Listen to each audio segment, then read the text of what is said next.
أبناء الضالع، أبناء أبين، شبوة، المهرة، لحم، حضرموت، هللوا وكبروا من أجل الوحدة وناضلوا.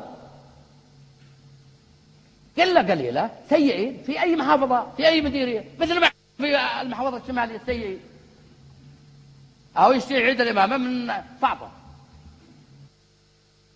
وهذا فقدت مصالحهم، كانوا متصلحين مع الحزب الاشتراكي يشوا يعيدوا النظام الشطري، عدوا رافضين النظام الشطري جنوب اليمن، لكن لا، الجنوب العربي،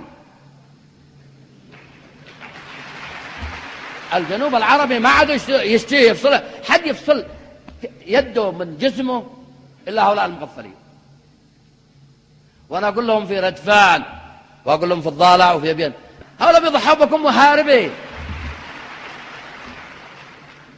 قلت له في حرب 94 أنت حتهرب، أنت جبان، وستهرب، وحددت المسارات، 3 مسارات.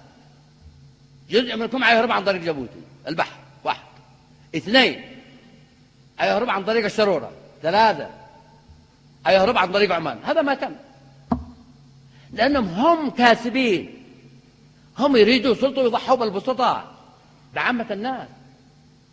تعالوا معنا جلسوا نتقاتل احنا وانتم، تعالوا نتبارز إذا في شجاعة. جلسوا في البلد، ما تضحي بالشباب في داخل والعسكريين والشرفاء في داخل عدن وتهرب وتخلي المناضلين يتقاتلوا بيناتهم البين، وانت شيل الشناط حقك والسامن حقك وبرع. عيب عيب عيب، ايش من الزعامات هذه؟ الذي يشتي سلطة يناضل ويثبت، ما يهرب، ما يهرب. طيب تعالوا نتحاور أنا وأنتم، تعالوا من الخارج في وجهي وأمان للمعارضة التي في الخارج، أدي لهم وجه وأمان، وتتعهد هذه المؤسسة أنهم في أمانها وفي رعاية.